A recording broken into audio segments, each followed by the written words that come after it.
కానుక 10వ భాగం. 9వ భాగంలో జానకి మదన్ని పెళ్లి చేసుకుంటుంది. బాబు విషయం తెలిసి అంతా హాయిగా ఆనందంగా ఫీల్ అవుతారు. బాబు విఠల్ కొడుకని తెలిసి బాబుని విఠల్కి అప్పగించేస్తుంది. విఠల్ కల్పనల పెళ్లి కూడా క్లుప్తంగా రిజిస్టర్ ఆఫీస్లో జరిగిపోతుంది. కథ కొనసాగుతుంది.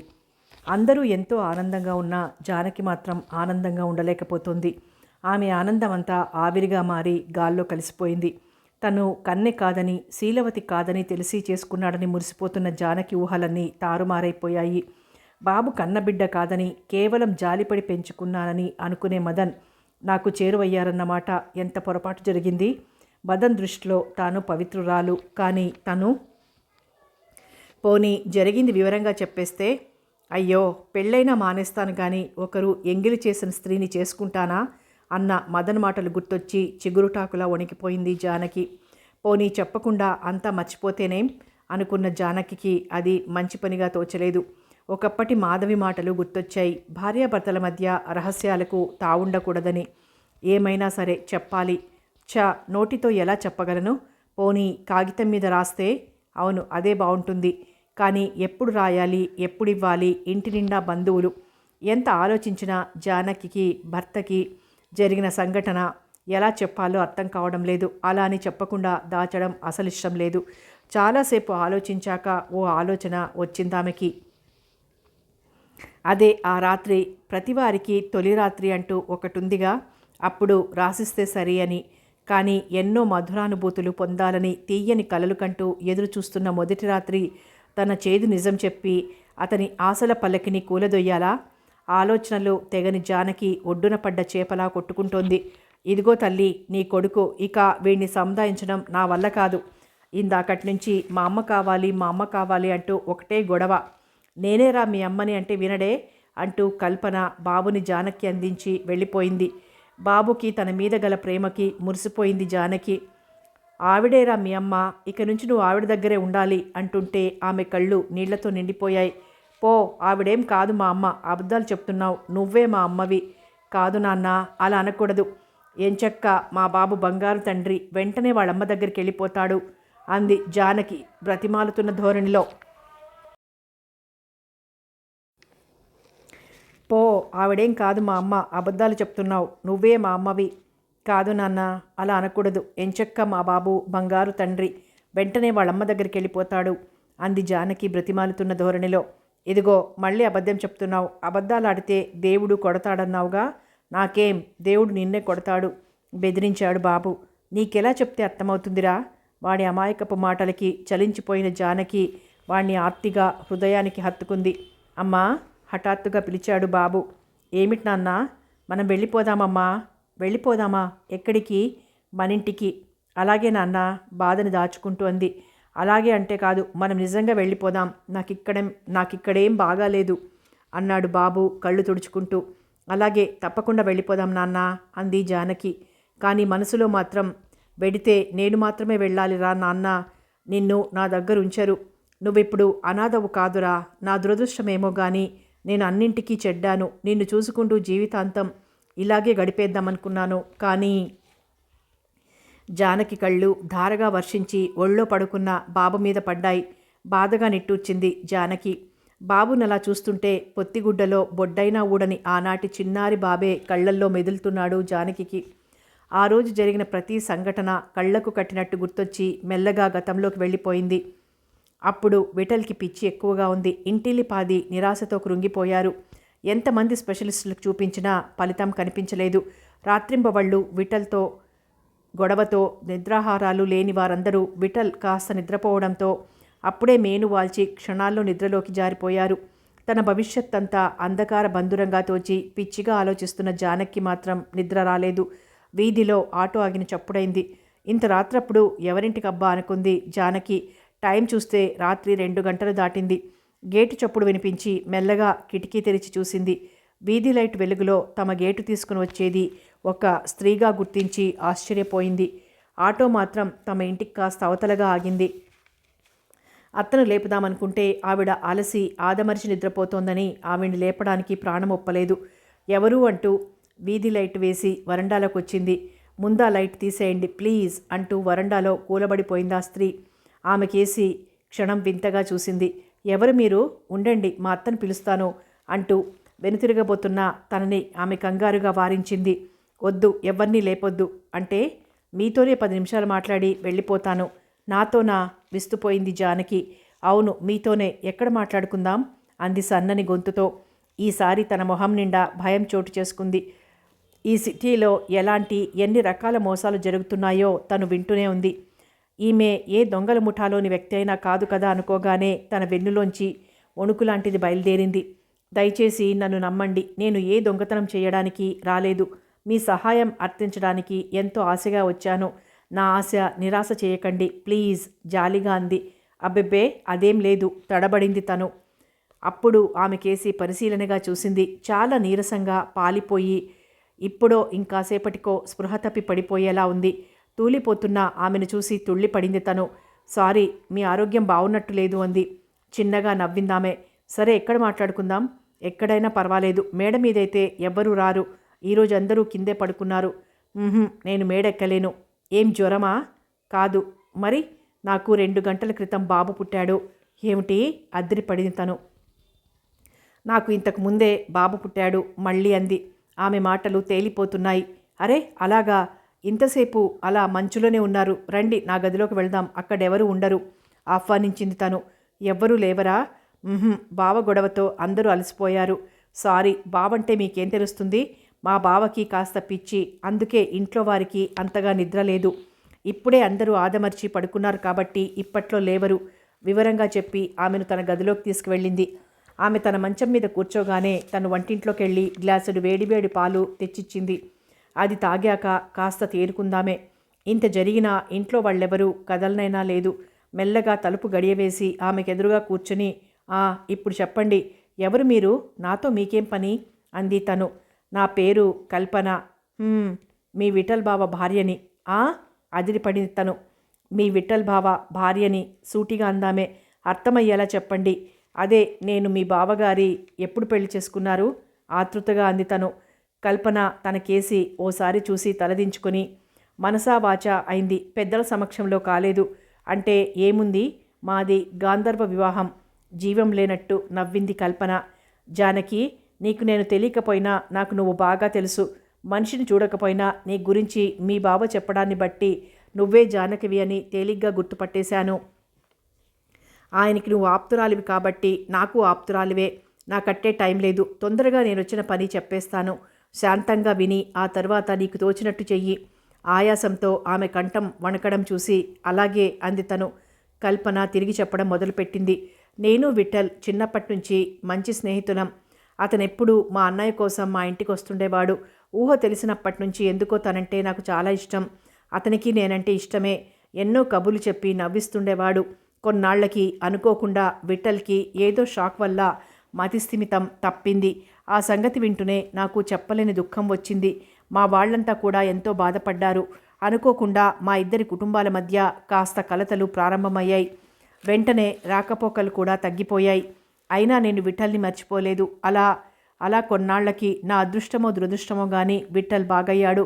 తిరిగి మా స్నేహం చిగురించింది. నేను పెద్ద చదువులోకి వచ్చాను. నా ప్రోద్బలం మూలంగా విఠల్ కూడా చదవడం మొదలుపెట్టాడు.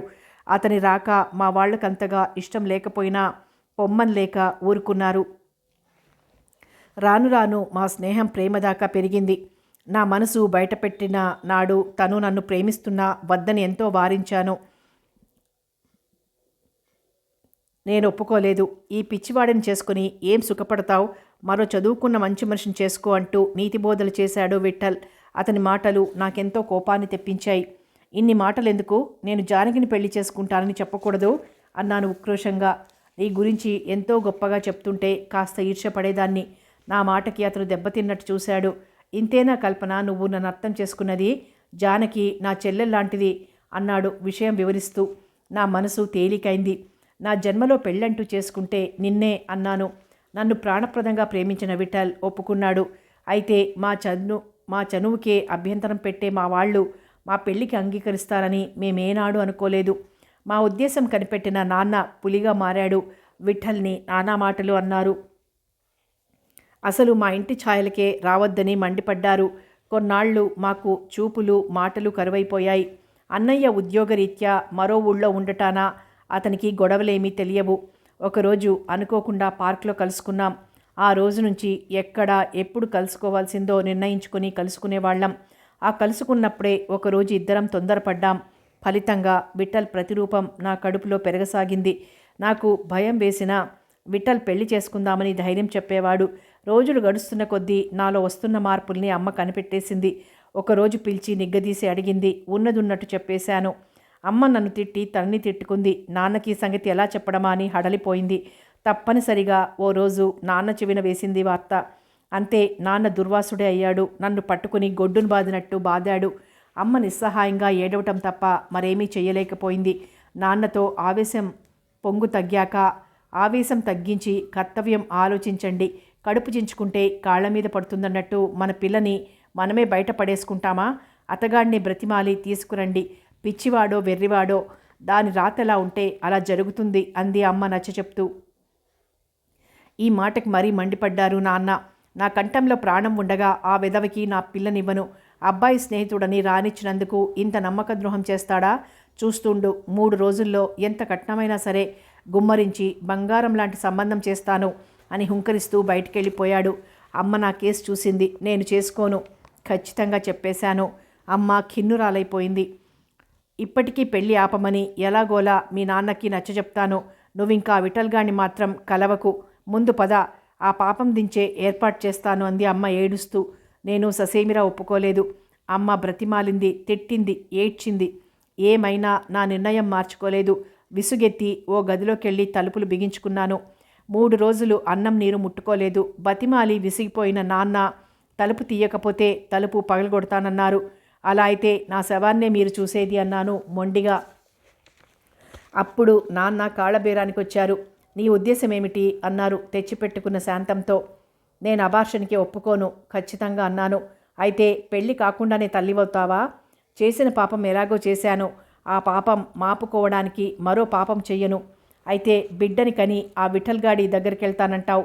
నాన్న కంఠంలో తీవ్రత హెచ్చింది. మీరు కాదంటే ఇంక విఠల్ పేరే ఎత్తను, కానీ అబార్షన్కి మాత్రం ఒప్పుకోను అన్నాను.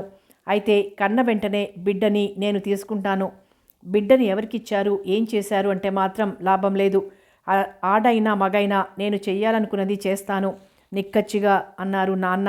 అంటే తెల్లబోయి చూశాను. శిశుహత్య మాత్రం చెయ్యను. సరే అన్నాను. ప్రస్తుతం గండం గడిస్తే చాలని. అలా రాజీకి వచ్చాక తలుపు తీశాను. నాన్న ఊరికి దూరంగా ఉన్న ఓ బంగళా అద్దెకు తీసుకుని అందులో నేను, అమ్మ, మా పని మనిషి తులసి ఉండాలని నిర్ణయించారు. తులసి నా చిన్నతనం నుంచి మా ఇంట్లోనే ఉండి నన్ను అల్లారుముద్దుగా పెంచింది. ఎంతో నమ్మకమైన మనిషి. ముందు వెనక ఎవ్వరూ లేని ఒంటరిది. నేను దాదాపు వీధి మొహమే చూడ్డం మానేశాను. నాకు ఏదో సుస్థి చేసిందని, గాలి మార్పు కోసం వేరే ఊరు పంపానని కథల్ని చెప్పాడు నాన్న అందరికీ. విషయం తెలియని విఠల్ నేను కనిపించక తహతహలాడిపోయాడు. ఒకసారి ఎక్కడో తులసిని చూసి దాన్ని నిలేసి అడ్రస్ తీసుకుని సాయంత్రం 4 గంటలకల్లా వస్తున్నట్టు కబురు చేశాడు. పురిటి రోజులు దగ్గర పడుతున్నట్టు నాకు విఠల్ రాక ఎంతో ఆనందాన్నిచ్చింది. నా మీద ప్రేమ వల్ల తులసి మా కలయికకి అంగీకరించింది. అయితే నాన్నగారు వచ్చేలోగానే అతన్ని పంపేయమని బ్రతిమాలింది. అమ్మ మా స్వంత ఇంటికేదో పని మీద వెళ్ళింది. అనుకున్న టైంకి విఠల్ వచ్చాడు. అతను నేను హృదయాలు విప్పుకొని మాట్లాడుకున్నాం.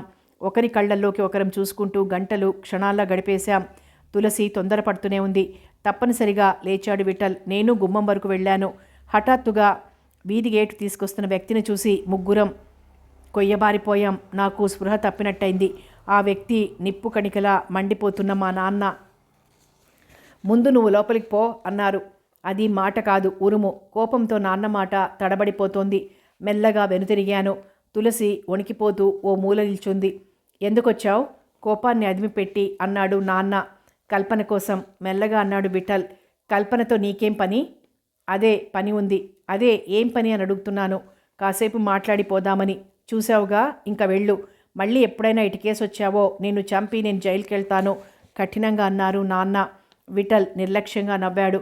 నేను నా ఇష్టమైనప్పుడు వచ్చే తీరుతాను. అయినా ఇంత జరిగాక నన్ను కాదని మరొకడికిచ్చి పెళ్లి చేయగలరా? మీరు చెప్తే మాత్రం కల్పన చేసుకుంటుందా? సవాల్ చేస్తున్నట్టు అన్న అతని మాటలకి మండిపడ్డాడు నాన్న. తెచ్చిపెట్టుకున్న సహనం ఎగిరిపోయింది. అసలు తనిక్కడున్నట్టు నీకెలా తెలిసింది? నిప్పులు కురిసేలా చూస్తూ అన్నాడు. మనసుంటే మార్గాలు అనేకం. నేను నా ఇష్టమైనప్పుడు వస్తాను, ఇష్టమైనప్పుడు పోతాను. రేపు కల్పనకి పురుడు రాగానే పెళ్లి కూడా చేసుకుంటాం. మేం మేజర్లమన్న మాట గుర్తుంచుకొని ఏం చేస్తారో చేసుకోండి. వాడిగా ఉన్నాయి విఠల్ మాటలు. అలాగా చూస్తాను. మళ్ళీ ఈ గుమ్మం ఎలా తొక్కుతావో చూస్తాను. జానకి పురుడు రాగానే ఆ దరిద్రపు సంతానాన్ని ఏ అనాథాశ్రమంలోనో పారేసి దానికి మరు నిమిషం పెళ్లి చేయకపోతే నా పేరే మార్చుకుంటాను.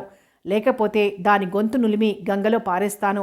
అంతేగాని నీలాంటి పిచ్చెక్కి గంతులు వేసేవాడికి మాత్రం ఇవ్వను అన్నారు నాన్న కోపంతో వణికిపోతూ. నేను పిచ్చివాడినా? కాక అది ఎప్పుడో తగ్గిపోయింది సహనం తెచ్చుకుంటూ అన్నాడు విఠల్. విఠల్ మాటలకి పగలబడి నవ్వాడు నాన్న. ఏమిటి, నీకు పిచ్చి తగ్గిందా? ఒకసారి పిచ్చి అంటూ వచ్చాక అది తగ్గడం అంటూ కూడా ఉంటుందా? అంటే ఒకప్పుడు కాస్త మతిస్థిరం తప్పితే ఇంకా వాడు జీవితాంతం పిచ్చివాడుగానే ఉంటాడా? ఖచ్చితంగా. తాత్కాలికంగా కాస్త తగ్గినట్లున్నా అమావాస్యకి పౌర్ణమికి తిరగబెడుతూనే ఉంటుంది వ్యంగ్యంగా అన్నారు నాన్న. విఠల్ ఆగ్రహంతో మర్యాదగా మాట్లాడండి, నాకేం పిచ్చి లేదు. అడ్డమైన వాగుడు వాగుతున్న మీకే పిచ్చి అన్నాడు. అవును, నాకే పిచ్చి. అందుకే ఇల్లంతా పీకి పందిరేస్తుంటే ట్రీట్మెంట్ కోసం ఊరూరా తిప్పారు వ్యంగ్యంగా అన్నారు నాన్న. ఇదిగో మళ్ళీ చెప్తున్నాను, నన్ను పిచ్చివాడంటే ఊరుకునేది లేదు. విఠల్ కళ్ళు అగ్నిగోళాల్లా ఉన్నాయి. ఊరుకోకపోతే ఊరేసుకుని చావు. నీలాంటి పిచ్చి వెదవకి పెళ్ళి కూడా ఎందుకురా? ఒక పిల్ల గొంతు కోయడానికి కాకపోతే. నాన్న కూడా రెచ్చిపోయాడు. షటప్, ఈసారి అనండి నన్ను పిచ్చివాడని. 4 అడుగులు ముందుకేశాడు విఠల్. ఒకసారి కాదురా, 10 సార్లు అంటాను నీకు పిచ్చి పిచ్చి పిచ్చి. నాన్న ఆగ్రహంతో అరిచారు. అంతే, విఠల్కి ఒళ్ళు తెలియలేదు. వెంటనే పిడికిలి బిగించి మతిపోయిన వాడిలాగే నాన్నను సమీపించి గొంతు పట్టుకున్నాడు. అదే సమయానికి అమ్మ వచ్చింది. ముగ్గురం కలిసి నాన్నని విఠల్ చేతుల్లో నుంచి విడిపించాం. I say you get out అరిచారు నాన్న. ఎర్రబారిన కళ్ళతో తూలుకుంటూ వెళ్ళిపోయాడు విఠల్. ఆ తరువాత నాన్న కూడా బయటకెళ్ళిపోయాడు. తరువాత తెలిసిన విషయం ఏమిటంటే నాన్న విఠల్ని కొట్టించానని, దెబ్బలతో పడి ఉన్న అతన్ని ఎవరో ఇల్లు చేర్చారని, ఆ పైన అతనికి మతి పూర్తిగా పోయిందనిను. నా ఆశలన్నీ నేలపాలైపోయాయి. త్వరలో నాకు పురుడొస్తుంది. వెంటనే నా బిడ్డను వీళ్ళు మాయం చేసేస్తారు. ఎలా అని రాత్రింబవళ్ళు ఆలోచించాక ఓ చక్కని మార్గం తోచింది. అంతకుముందు నీ గురించి బాగా చెప్పాడు విఠల్. ఒకసారి నా గురించి చెప్పి నీ సలహా తీసుకుందామని ఎక్కడి నుంచో వస్తున్న నిన్ను స్టేషన్ నుంచి హోటల్కి తీసుకువెళ్ళి విషయం చెప్పేంతలో ఎవరో ఫ్రెండ్ రావడంతో చెప్పడం కుదరక విషయం మరుగున పడిపోయిందట. విఠల్కి నువ్వంటే ఎంతో అభిమానం. నీకు ఆయన మీద అభిమానమే అన్న ఆశతో నీ దగ్గరికి వచ్చాను. తులసితో ఆలోచించి ఓ చక్కని ప్లాన్ తయారు చేశా. ఒక పసిబిడ్డకి కావాల్సిన ఉలన్ బట్టలు, బ్లాంకెట్ లాంటివి ముందే తప్పించా. 3 రోజుల నొప్పుల అనంతరం రాత్రి 10-11 మధ్యన నాకు బాబు పుట్టాడు. అమ్మ 2 రోజుల నుంచి హై ఫీవర్తో బాధపడుతూ ఉండడం వల్ల నాకు కాన్పు రాగానే తులసి చేత అవతలి గదిలో పడుకోబెట్టింది. తను మగత నిద్రలోకి జారిపోయింది. నాన్నకి అప్పుడప్పుడు కాస్త తాగడం అలవాటు. ఈరోజు తాగడం మూలాన మన లోకంలో లేరు. మంత్రసానిని తీసుకురావడానికి కూడా తులసే వెళ్ళవలసి వచ్చింది. పురుడు కాగానే డబ్బు తీసుకుని మంత్రసాని వెళ్ళిపోయింది. కాలం వృధా చెయ్యకూడదనుకుని నేను తులసి ఏం చెయ్యాలో నిర్ణయించుకున్నాం. స్వాధీనం తప్పుతున్నా అతి ప్రయాసగా నిలదొక్కుని బయటకొచ్చి ఆటోలో ఇక్కడికి వచ్చాం.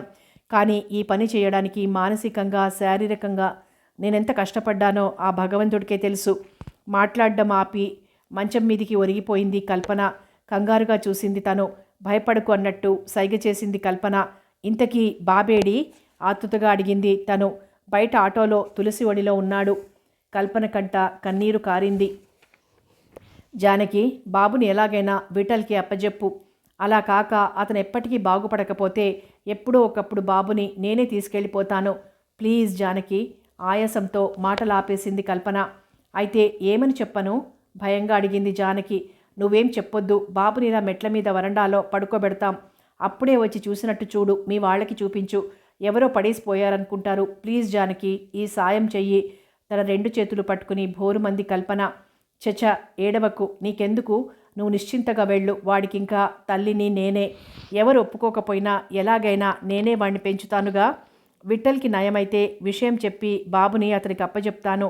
లేకపోతే నువ్వు వచ్చే వరకు అదెంత కాలమైనా సరే ఎదురు చూసి నువ్వు రాగానే నీకు అప్పచెప్తాను. సరేనా? కల్పన చేతుల్ని తన చేతులతో నిమురుతూ ఓదార్చింది తను. ఇద్దరూ లేచారు. తూలిపోతున్న కల్పనని మెల్లగా పొదివి పట్టుకొని నడిపించి ఆటో దగ్గరికి తీసుకెళ్ళింది. ఆమెని ఆటో ఎక్కించి తులసి చేతుల్లోని పసివాడిని అందుకొని, మీ వాళ్ళు బాబు కోసం వెతకరు అంది. మంత్రసాని ద్వారా ఎవరికో పెంచుకోవడానికి ఇచ్చేశారని చెప్తాను తులసి అంది. కల్పనకి కొన్ని ధైర్యవచనాలు చెప్పి వెనుతిరిగింది తను. బాబునోసారి పరీక్షగా చూసి మెల్లగా వరండా మెట్ల మీద పడుకోబెట్టింది. వాడింకా నిద్రలోనే ఉన్నాడు. 5 గంటలు కొట్టింది గడియారం. మెల్లగా లోపలికొచ్చి తలుపేసుకుని చప్పుడయ్యేలా లైట్ వేసింది. తను చేసిన చిన్న చిన్న శబ్దాలకే ఒక్కొక్కరు నిద్రావస్థలో నుంచి బయటపడుతున్నారు. పాల కోసం తలుపు తీసుకుని పాల ప్యాకెట్ తీసుకొచ్చేంతలో పసివాడి ఏడుపు వినిపించడం, బిలబిల్లాడుతూ అందరూ రావడం, వారితో పాటు తను తెగ ఆశ్చర్యపోవడం. ఓహ్! గతమంతా గుర్తొచ్చిన జానకి చిన్నగా నిట్టూర్చింది. ఏమిటి, నువ్వింకా ఇక్కడే ఉన్నావా? నీకోసం పెళ్లి ఇల్లంతా తిరుగుతున్నాను. పద పద, అత్తగారు పిలుస్తున్నారు, పూలజడ వెయ్యాలట అంటూ జానకి చెయ్యి పట్టుకుని ఈడ్చుకుపోయింది మాధవి, బాబుని పక్క మంచం మీద పడుకోబెట్టి. అబ్బా, మళ్ళీ ఏం పూలజడ బాబు, తలంతా ఒకటే నొప్పి గునుస్తూ ఆమె వెనక వెళ్ళింది జానకి. భవానీ వాళ్ళున్న చివరి గదిలోకి. అక్కడ చాలామంది ఉన్నారు. రాజాని జడవేస్తాను అంది భవానీ. ఇప్పుడొద్దత్తా, జుట్టంతా ఒకటే లాగేస్తోంది పూలజడ బరువుకి అంది జానకి ఓ పెద్ద మాల తల్లో తురుముకుంటూ. పర్వాలేదు, పూలు ఊరికే చుడతాను, గంట కూర్చోబెట్టి జడ కుట్టనులే. స్నానానికి వెళ్ళిన దానివి, ఇంతసేపు రాకపోతే కంగారు పడ్డాను. నువ్వేమో నీ బిడ్డని పెట్టుకొని కూర్చున్నావు. అలా అయితే ఇంక కుదరదమ్మాయి నవ్వుతూ అంది భవానీ. మౌనంగా కూర్చుంది జానకి. చూడు, ఈ పాటికి జడలడం అయిపోవాల్సింది. అప్పుడే 8 కావస్తోంది. ఇంకా బోలెడు పనులు మిగిలిపోయాయి. అత్త హడావిడి పడుతుంటే నవ్వుకుంది జానకి. పెళ్ళైపోయాక ఇంకా హడావిడేమిటని. అదే ఆవిడతో అంటే పక్కున నవ్విందావిడ. ఆవిడ నవ్వును, హడావిడిగా జడల్లుతున్న ఆ తీరును, చిలిపి చూపులతో తన వంకే పరీక్షగా చూస్తున్న మాధవి, ఉమా, ఇందిర వాళ్ళని చూస్తుంటే హఠాత్తుగా ఆ హడావిడికి కారణం స్ఫురించి గుండె జల్లుమంది జానకి. మాధవి జానకిని స్వయంగా తనే అలంకరించింది. తెల్లని సిల్క్ చీరలో జానకి అందం రెట్టింపైంది. ముఖం పైకెత్తి సిగ్గుగా ఓసారి అందరినీ చూసింది. అందరి కళ్లల్లోనూ చిలిపిదనం తొంగి చూస్తుంటే ఇందిర ముఖం మాత్రం ఈర్ష్యతో అదోలా ఉంది. కారణం తెలియని జానకి క్షణం చిన్నబోయింది ఇందిర ప్రవర్తనకి. 10 గంటలైందని హెచ్చరించింది గోడ గడియారం. అమ్మలక్కలు, స్నేహ బృందం కలిసి సర్వాలంకృత అయిన జానకిని హాస్యోక్తులతో శోభనం గదిలోకి పంపి తలుపులు మూసి పకపకలాడారు. బిత్తర చూపులు చూస్తున్న జానకి తలుపులు మూసిన చప్పుడు, బయట కిలకిలలు వినిపించి చెంపలు మరీ కందిపోయాయి. తల ఎత్తి చూడ్డానికే సిగ్గుతో బరువెక్కిన కనురెప్పలు ఇంకా కిందికి వాలిపోయాయి.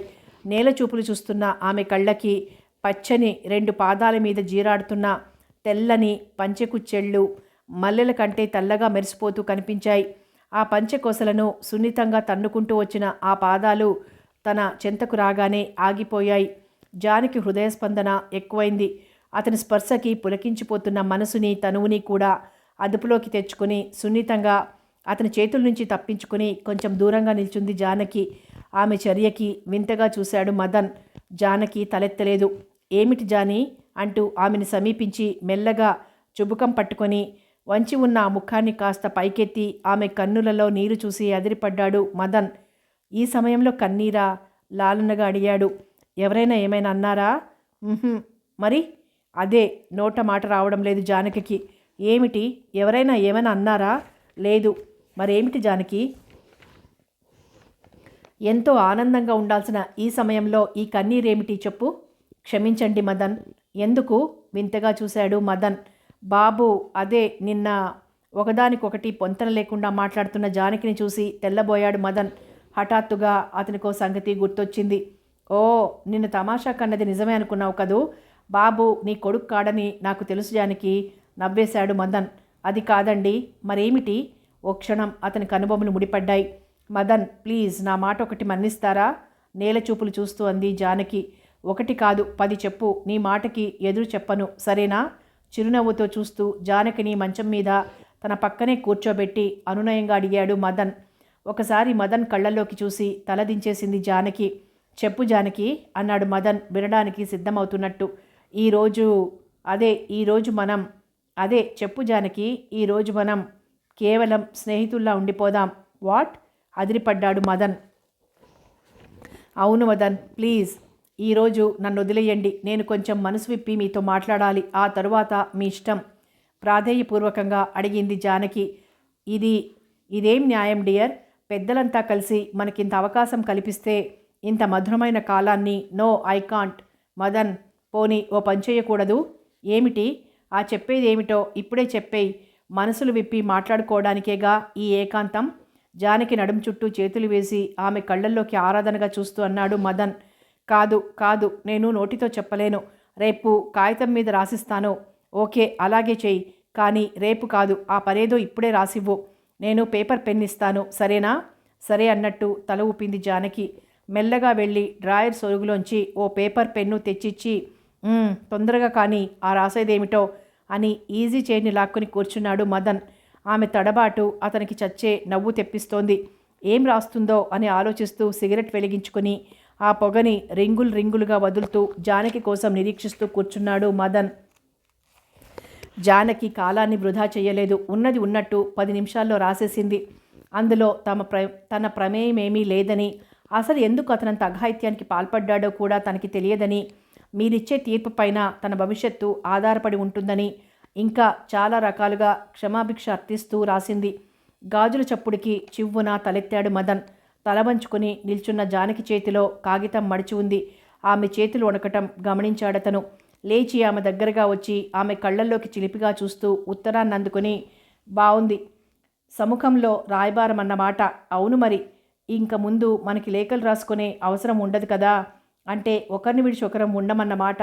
అందుకే నాకు కాస్త సరదాగానే ఉంది ప్రేమలేఖ చదవడానికి, నవ్వాడు మదన్. జానకి నవ్వలేదు. నువ్వు నాకు ఏకాంతంలో ప్రేమలేఖ ఇచ్చావు, మరి నేను కూడా ఏదో ఒకటి ఇవ్వాలిగా. అందుకే నువ్వు కళ్ళు మూసుకో, నీకో కానుకిస్తాను అన్నాడు సరదాగా. కానీ జానకి మాత్రం ఉరిశిక్ష వేస్తారని తెలిసి జడ్జి దగ్గర అతని తీర్పు కోసం వేచే ముద్దాయిలా నిల్చుంది. కళ్ళు మూసుకోవాలి మరి. 2 చేతులతో ఆమె కళ్ళు సున్నితంగా మూశాడు మదన్. అతని కోరిక ప్రకారం జానకి 2 కళ్ళు గట్టిగా మూసుకుంది. 2 చేతులు చాచాలి అన్నాడు మదన్ జేబులోంచి ఏదో వస్తువు తీస్తూ. జానకి 2 చేతులు చాచింది. అతనిచ్చే బహుమతి ఏమై ఉంటుంది? ఆమె మనసులో ఉంగరం, నెక్లెస్, గాజులు ప్రత్యక్షమవుతున్నాయి. జేబులోంచి తీసిన చిన్న పెట్టెని జానకి దోసెట్లో పెట్టి, ఇక కళ్ళు తెరవచ్చు నవ్వుతూ అన్నాడు మదన్. జానకి కళ్ళు తెరిచింది. గట్టిగా మూసుకున్న కళ్ళు క్షణం చీకట్లు ముసిరి తెరిపిన పడి కుతూహలంగా చేతిలోని పెట్టెను చూశాయి. అది ముద్దులు మూట కడుతున్న అందమైన దంతపు పెట్టె. అది చూడగానే ఆనందంతో ఆమె పెదవులు చిరునవ్వులు చిందించాయి. తెరు, మెల్లగా తెరిచింది జానకి. అంతే, ఒక్కసారి తుళ్ళిపడింది. చిరునవ్వులు చిలికించిన పెదవులు భయంతో కంపించాయి. చెవుల్లో హోరు ప్రారంభమైంది. భూమంతా గిర్రున తిరుగుతున్నట్టు తోచింది. తల తిరుగుతున్నట్టు తూలిపోతున్న ఆమెను సందిట్లోకి తీసుకున్నాడు మదన్. క్షణం అయోమయంగా చూసింది అతని కేసి. ఆమెకి తలాతోక అర్థం కావడం లేదు. చెమటతో ఒళ్లంతా తడిసి ముద్దైపోయింది. అందమైన ఆ దంతపు పెట్టెలో అతను అపురూపంగా ఇచ్చిన తొలి కానుక ఉంగరం కాదు, నెక్లెస్ కాదు, ముత్యాల గాజులు అంతకన్నా కాదు. అవి తునాతునకలైన గుప్పెడు ఆకుపచ్చని గాజుల ముక్కలు. తను ఆనాడు మనసుపడి వేయించుకున్న గాజుల తునకలు. అవి తనకి బాగా గుర్తు. ఆ రోజు పగలకుండా మిగిలిన గాజులు తనని వెక్కిరించినట్టుగా తోచి తీసి దాచేసింది కూడా. అవును, ఆ రోజు ఆ పాపపు రాత్రి బలవంతంగా పగిలిన గాజు ముక్కలు ఇప్పుడు ఇక్కడ ఈ దంతపు పెట్టెలో. ఇది ఎలా సంభవం? అతని కేసి పరీక్షగా చూసింది జానకి. గంభీరమైన ఈ విగ్రహంలో ఆనాటి విలన్ లక్షణాలు లేసమైన లేకపోగా శ్రీరామచంద్రుడంత పవిత్రంగా కనిపిస్తున్నాడు. ఇంకా తరచి అలా చూస్తూనే ఉంది జానకి. ఎంతోసేపు చూడగా ఎక్కడో ఒక మూల తనకి స్పృహ తప్పబోతుంటే తనకేసి కంగారుగా చురుగ్గా చూసిన ఆ చూపు గోచరించి కొయ్యబారిపోయింది. వెంటనే చేతిలోని పెట్టెని పక్కన పెట్టేసి అతని లాల్చి గట్టిగా పట్టుకొని, ఏమిటి నాటకం? అసలు మీరెవరు? గట్టిగా అరిచింది జానకి. ఎవరినేమిటి డార్లింగ్, నేను నీ పతిదేవుణ్ణి చిలిపిగా అన్నాడు మదన్ ఆమె చేతుల్ని తన చేతుల్లోకి తీసుకుంటూ. ఆపండి మీ నటన, ముందు మీరెవరో చెప్పండి, దానికి సమాధానం కావాలి నాకు, మరింత గట్టిగా అంది జానకి చేతులు లాక్కుంటూ. ఏమిటి జానకి, కోరి చేసుకుని ఇప్పుడు ఎవరు అంటూ నిలదీస్తున్నావు? గోముగా అన్నాడు మదన్. అతనికి సరదాగా ఉంది జానకిని చూస్తుంటే. చెప్పరా, అయితే నేను వెళ్ళిపోతున్నాను. గుమ్మం వైపు నడవబోతున్న జానకిని కంగారుగా ఆపాడు మదన్. ష్, అరవకు, ఎవరైనా వింటే బాగుండదు అన్నాడు అనునయంగా. అయితే చెప్పండి, మీరెవరు? మళ్ళీ కోపంగా అతని లాల్చి గుంజుతూ అంది జానకి. తనేం చేస్తోందో తనకే తెలియడం లేదు. నువ్వనుకుంటున్న వ్యక్తిని నేనే. చాలా ఏళ్ల క్రితం లిప్తపాటు చూసిన నన్ను నువ్వు గుర్తుపట్టలేదు, కానీ నిన్ను మాత్రం నేనెప్పుడో గుర్తించాను. అంటే? కఠినంగా అంది జానకి. చెప్పేది జాగ్రత్తగా విను. ఇంకా ఏం చెప్తారు? ఇంకా ఏం మిగిలిందని చెప్తారు? దుఃఖంతో జానకి మాట తడబడిపోయింది. ఇదిగో అదే వద్దంటున్నాను. కోపం లేకుండా శాంతంగా కూర్చో. నన్నెందుకు ఇంత మోసం చేశారు అని అడగొద్దు. ఒకే ఒక్క 10 నిమిషాల పాటు కూర్చొని నేను చెప్పేది విను. ఇది ద్రోహం కాదా? ఏడుపు వచ్చేసింది జానకి. పిచ్చి జాని, నిజంగా నీకు ద్రోహం చెయ్యాలనే ఉద్దేశమే నాకుంటే పట్టుబట్టి నీ చుట్టూ తిరిగి పెళ్లి చేసుకుంటానా?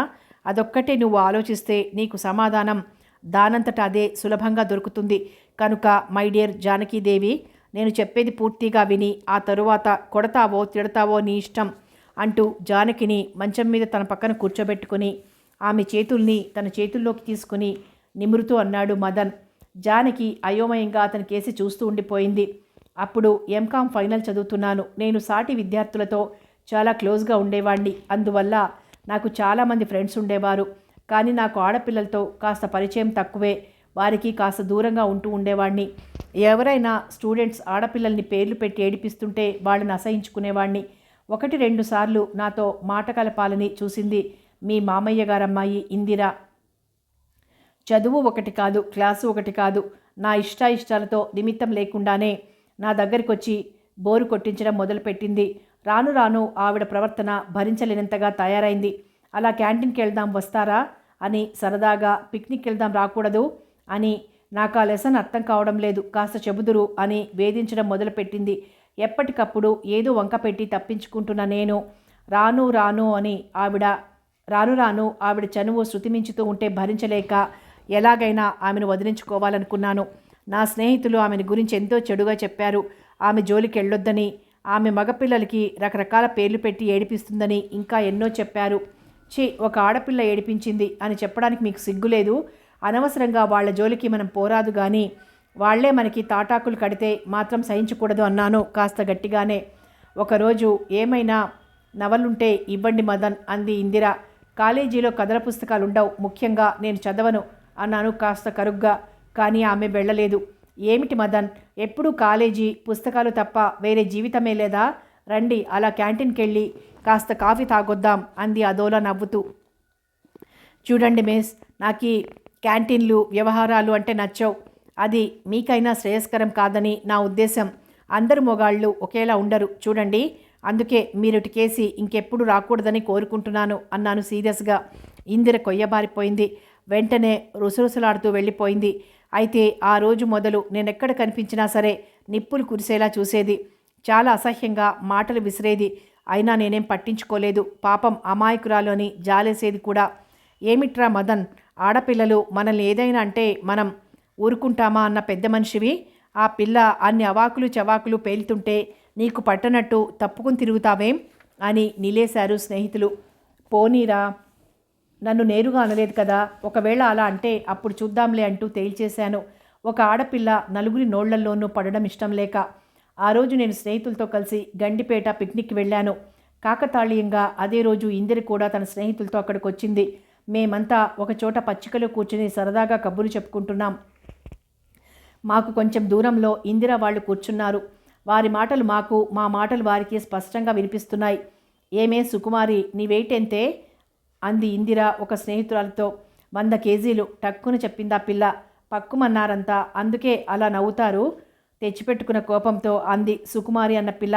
ఆహా, నీ పేరుకి నీ రూపుకి ఎక్కడా పొంతన లేదేమా అని మళ్ళీ నవ్వారంతా.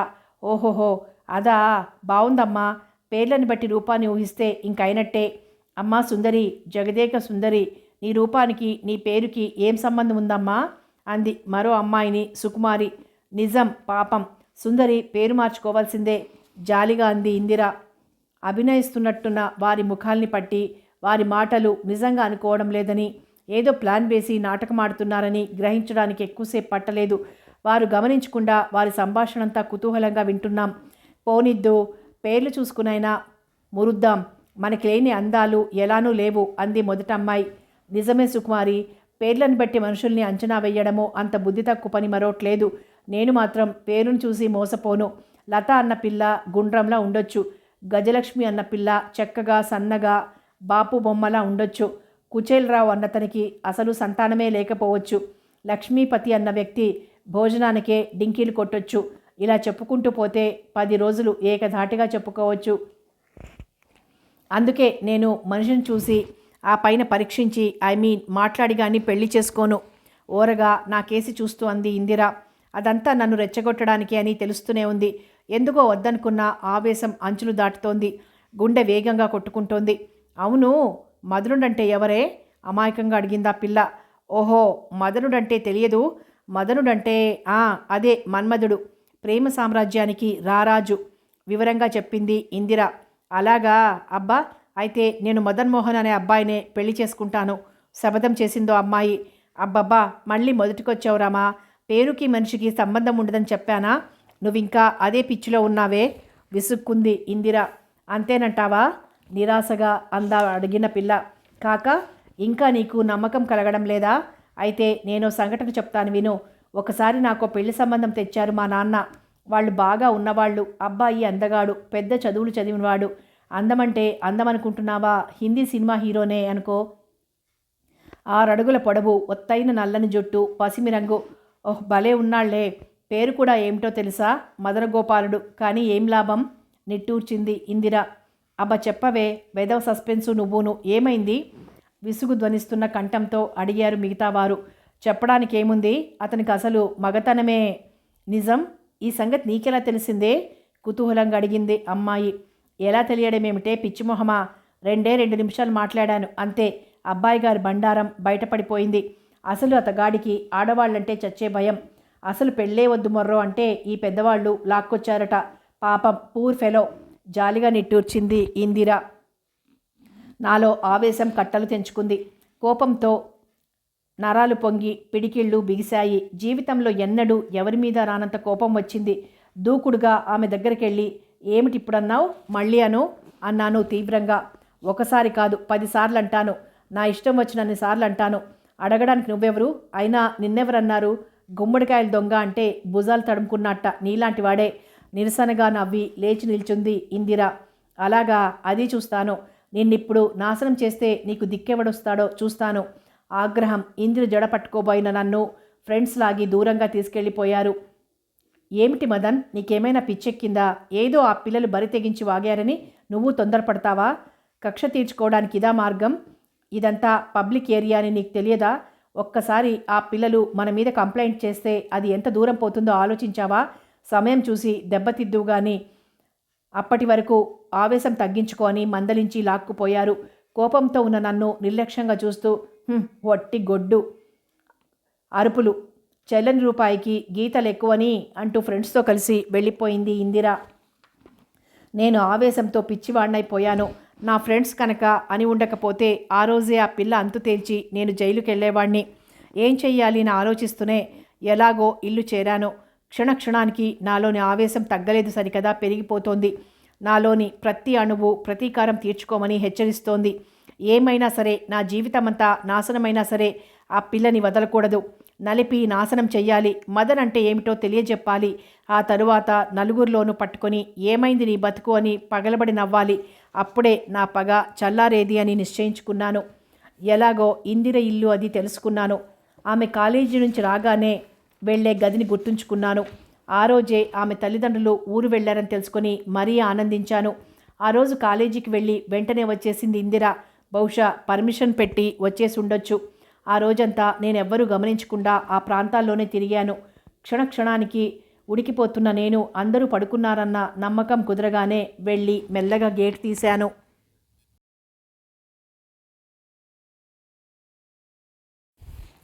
ఆ కాస్త చప్పుడుకే నన్ను పసిగట్టి వారి కుక్క మొరిగింది. నేను వెంటనే క్రోటన్ గుబురులో దాగాను. కుక్క అరుపుకి లోపల నుంచి ఎవరో వచ్చి కుక్క ఉన్న వైపుకు వెళ్ళారు. అతను అలా వెళ్ళగానే తీసి ఉన్న తలుపుల్లోంచి మెల్లగా లోపలికెళ్ళి నేను గుర్తుపెట్టుకున్న గదిలోకెళ్ళి బెడ్ స్విచ్ ఆఫ్ చేసి మెల్లగా గది తలుపులు గడియవేసి అదురుతున్న గుండెతో ఆ తలుపుని ఆనుకొని నిల్చున్నాను. నా ధైర్యం నాకే ఆశ్చర్యాన్ని కలిగించింది. ఎవరూ లేరని నిర్ణయించుకున్న ఆ వ్యక్తి మళ్ళీ లోనికెళ్ళి తలుపులు వేసుకున్నాడు. నేను చేసే ఈ పని చాలా ఘోరమైందని నా మనసు మందలిస్తూనే ఉంది. కానీ ఇందిర అన్న మాటలు, ఆ పరిహాసపు చూపులు గుర్తొచ్చి నా మనసుని తొలిచేస్తున్నాయి. ఇది నీ పురుషత్వానికే సవాలని హెచ్చరిస్తున్నాయి. నా ధ్యేయమంతా ఆమెను నాశనం చేసి రేపు 10 మందిలో ఆమెను చూసి పగలబడి నవ్వాలి. మెల్లిగా మంచం మీదికి చేరాను. ఒత్తిగిలి పడుకున్న ఆమె పక్కగా చోటు చేసుకున్నాను.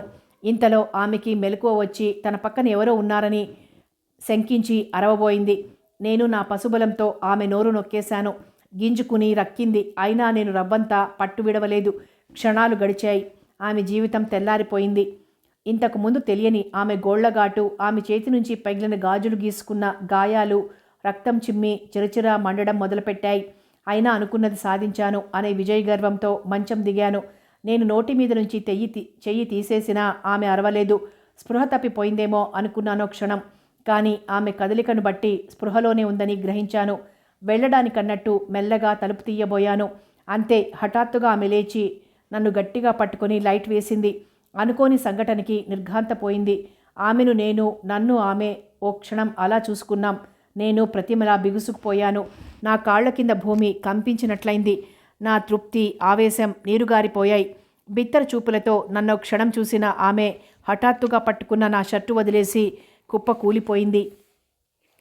నేను కంగారుగా ఆమెను పట్టుకొని చూశాను. ఆమె స్పృహ కోల్పోయింది. నీకు తెలుసుగా, ఆమె ఇందిర కాదు, ఆమె అత్త కూతురు నువ్వు. నా పిచ్చి ఆవేశంలో ఒక అమాయకురాల్ని బలి తీసుకున్నానని కృంగిపోయాను. అలా ఆలోచిస్తూ కొంతసేపు గడిపాను. ఏదో నిర్ణయానికి వచ్చి నిన్ను మెల్లగా ఎత్తుకొని మంచం మీదికి చేర్చాను. చేతనైనంత నీ బట్టలు అవి సవరించాను. అమాయకంగా ఉన్న నీ ముఖాన్ని ముద్దాడుతూ నేను చేసుకున్న నిర్ణయానికి గట్టి పందిరి వేశాను. ఏమైనా సరే నిన్ను చేసుకోవాలని నిర్ణయించుకొని చిట్లిపోయిన నీ గాజు ముక్కలన్నింటినీ పోగు చేసి జేబులో వేసుకున్నాను. నా ధ్యేయం మారింది. ఇంతలో ఎంత మార్పు! ఆవేశమంతా పశ్చాత్తాపంగా మారింది. ఎలా? ఈ తప్పుని దిద్దుకోవడం ఎలా? పెళ్ళాడాలన్నా నా చదువు పూర్తి కాలేదు. ఇప్పుడు పెళ్లి చేయండి అని ఎలా అడగడం? ఆ తరువాత నీ గురించి తరచూ కనుక్కుంటూనే ఉన్నాను. ఆ మధ్య నిన్ను మీ బావకే ఇచ్చి చేస్తారని విని కృంగిపోయాను. నీ గురించి ఆలోచించడం మానేయాలని నిర్ణయించుకున్నాను. నా చదువైపోయి ఉద్యోగినైపోయాను. మా వాళ్ళెంత చెప్పినా నా మనసు పెళ్లి మీదికే పోయేది కాదు. ఎప్పుడూ నీ అమాయకమైన చూపులు నన్ను వెంటాడుతున్నట్టే ఉండేవి. ఆ రోజు నిన్ను గుళ్ళో చూశాక అణిగిపోయిన నా ఆశ చిగురించినట్లయింది. ఎందుకు నిన్ను చూస్తే పెళ్లి కాలేదని అనిపించింది. నా కోసమే నీకు పెళ్లి కాలేదని మురిసిపోయాను. కానీ వెంటనే నీ కొడుకంటూ ప్రత్యక్షమైన వాడిని చూసి కృంగిపోయాను. నీకు మీ బావతో ఎప్పుడో పెళ్ళైపోయిందని, నీకో కొడుకు కూడా పుట్టాడని ఊహించాను. విరక్తిగా అలా తిరుగుతూ నేనెప్పుడు వెళ్ళే పార్కుకు వెళ్ళి అక్కడ ఒంటరిగా కూర్చున్న కల్పనని చూసి ఆశ్చర్యపోయాను. పార్కులో కూర్చొని ఒకరి కష్టసుఖాలు ఒకరికి చెప్పుకున్నాం. నా మనసు విప్పి ఆమెతో చెప్పాను. ఆమె ఆశ్చర్యంతో అంతా విని, నీకు విఠల్కి పెళ్లి కాలేదని, ఆ బిడ్డ ఎవరో, ఎందుకు నువ్వు పెంచుతున్నావో వివరంగా చెప్పింది. ఇద్దరం చాలాసేపు చర్చించుకొని ఏం చెయ్యాలో నిర్ణయించుకున్నాం. నా మనసు దూదిపింజలా తేలికైపోయింది. నేను అనుకున్న ధ్యేయం నెరవేరబోతుందన్న ఆనందంతో నీ దగ్గరికి వచ్చాను. ఆ తరువాత కథంతా నీకు తెలిసిందేగా. నేను చేసింది తప్పు కాదని అన్నను. నా చిన్నతనపు ఆవేశం, ఉడుకు రక్తపు పొంగు ఏం చేస్తే ఏం జరుగుతుందో అని ఆలోచించనీయలేదు.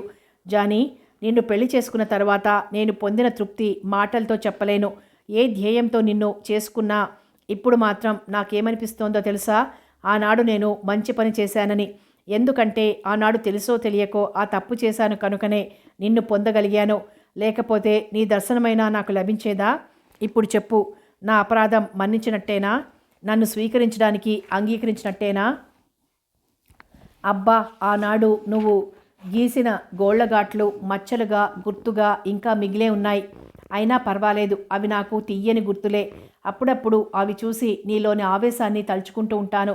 కానీ గోళ్ళున్నాయి కదా అని ఇంకెప్పుడు అలా రక్కేకేం? చిరునవ్వుతో ముగించాడు మదన్.